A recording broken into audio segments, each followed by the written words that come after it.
The fifth topic we're going to deal with in this trig section is putting together the work that we've done on reduction formula, special angles, and speaking a little bit about complementary angles.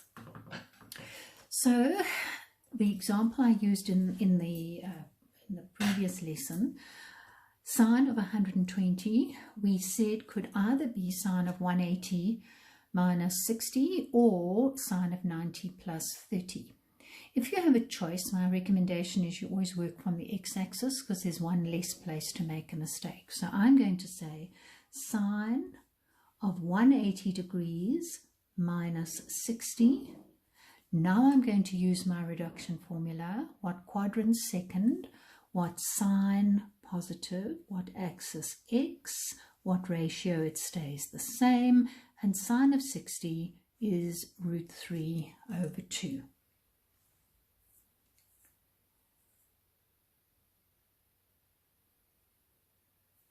I meant this example to be cos of 210, my apologies. So I'm going to say that this is cos of 180 degrees plus 30. What quadrant? Third. What sine? Negative. What axis? X. What ratio? It stays the same. And so I get minus cos of 30, which is root 3 over 2. Tan of 300, that becomes tan of 360 minus 60. What quadrant fourth, what sine negative, what axis x, what ratio, it stays the same. And tan of 60 is my y value over my x value at 60 degrees. Now we can also use our reduction formula to help us simplify expressions that have angles in them that are not necessarily special angles, but obviously they must still be related in some way. So for example, here you have a 70-degree angle and a 20-degree angle. Those angles are complementary.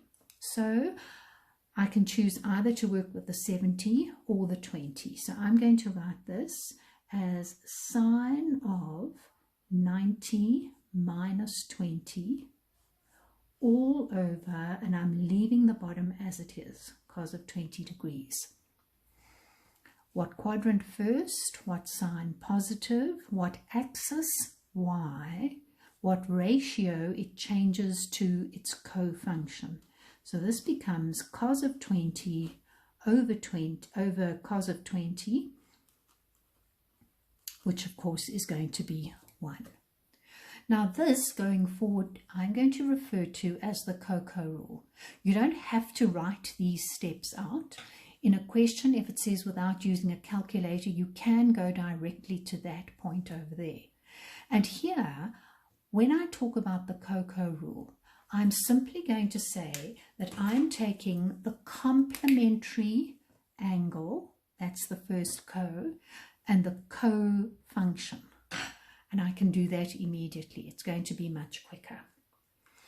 All right, so now if we put all these concepts together in a slightly longer example, the sine of 150 degrees, okay? So sine of 150 is going to become 180 minus 30. What quadrant? Second. What sine negative? What axis x? What ratio? It stays the same. Cos of 225, that becomes 180 plus 45.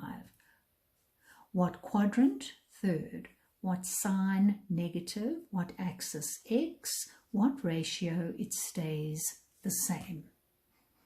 Sine of 330, well, that becomes 360 minus 30.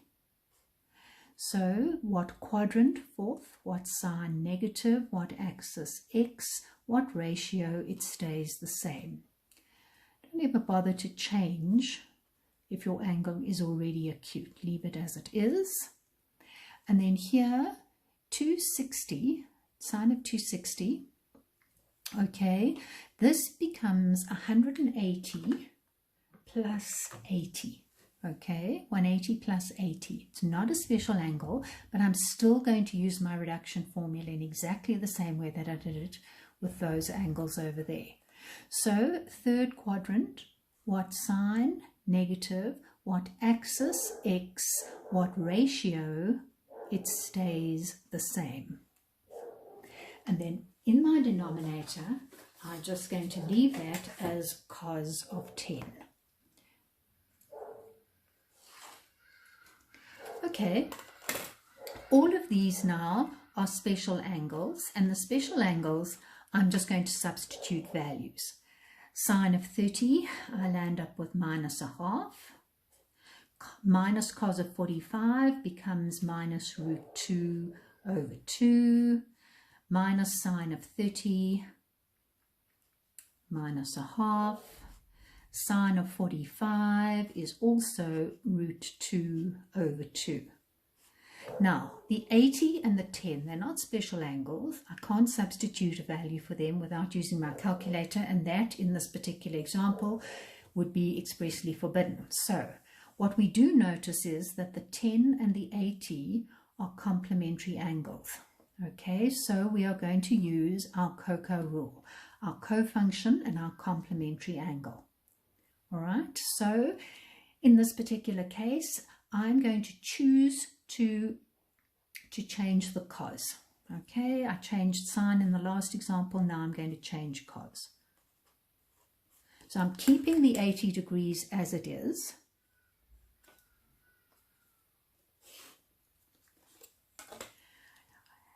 And cos of 10, okay, the cofunction is sine, the complementary angle is 80.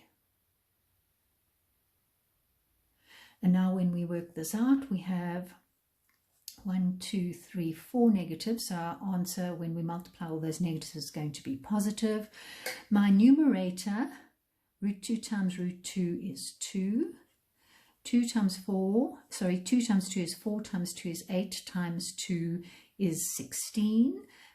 And my sine 80 and my sine 80 cancel each other out. Tidying up my fraction, my answer is going to be 1 over 8. We can also put our work on the reduction formulae, special angles and complementary angles together with the work that we did on Pythagoras right at the beginning. I think it was in the second trig video. All right, we are given that sine of 50 degrees is equal to P. Okay, so 50 degrees would lie in the first quadrant like that. And if sine is equal to P, it simply means that my y value is P, my r value is 1, and how do I find x? I use Pythagoras. So x squared is going to equal r squared minus y squared, which is going to be 1 minus p squared. X would normally, remember, be plus or minus the square root of 1 minus p squared, but because we know we're in the first quadrant, we're only going to pick the positive square root. Okay, so now, cos of 40. I don't know anything about 40 degrees, okay? I'm going to immediately use my COCO rule. So cos of 40 is exactly the same as sine of 50. Cofunction, complementary angle. And therefore, my answer is P. Sine of 140, well, 140 degrees is just going to be sine of 180 minus 40. What quadrant second? What sign positive? What axis x? What ratio? It stays the same. Now, I know about 50 degrees, not 40 degrees. So I'm going to write sine of 40 as cos of 50. I know my x, y, and r values for the 50 degree angle, and cos is going to be x over r, which is the square root of 1 minus p squared over 1. Okay, so tan of 310 degrees, that's going to be tan of 360 minus 50. what quadrant fourth, what sign negative, what axis x, what ratio, it stays the same. My tan value is my y over my x, and I mustn't forget that minus sign. Cos of 330, I'll just give myself a little bit of space and do it here.